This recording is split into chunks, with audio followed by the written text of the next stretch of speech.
Ganitong luto ng pork adobo naman ang subukan nyo guys. Nag-crave ako ng adobong pork guys. Kaya magluluto tayo ngayon. Ayan, matagal-tagal na rin kaming hindi nagluto ng pork adobo. At ang gamit nating karne ay wala gaanong taba guys kasi ayaw nila. Kaya mag-adjust tayo. Medyo malaman-laman itong ginamit kong karne. Patuyuin lang natin yung tubig na galing sa paghuhugas natin. Ayan guys, malapit na matuyo yung tubig niya. Antayin natin hanggang sa magmantika ng konti.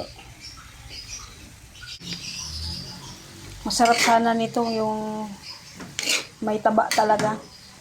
Kaso hindi tayo pwedeng kasi ayaw ng mga kasama natin sa bahay. Kaya mag-adjust tayo para makakain lahat. So, ayan guys, nag-uumpisa nang lumabas yung sarili niyang mantika. Ayan guys, nagpula-pula na yung karne natin.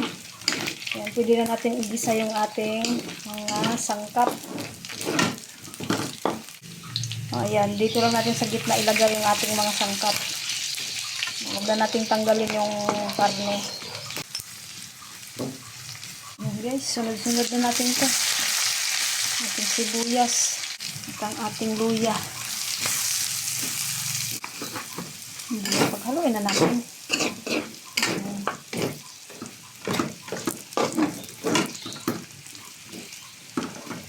Lagyan natin ng tuyo guys.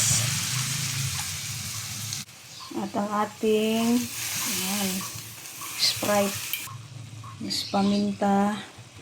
Ilagay na rin natin yung ating bell pepper at saka banana blossom. At maglagay din tayo ng tidbits. Guys, halo-halo.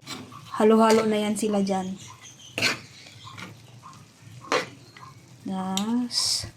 Tapos takpan lang muna natin.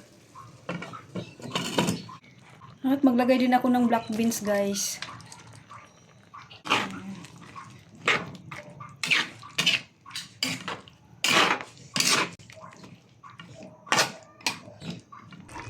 Ayan guys. Mukhang masarap na at amoy masarap. Patuyuin pa natin yung sauce niya. Mas masarap to pag patuyo na yung sauce. Ayan na guys, yung naluto natin. Ayan, kakain na tayo.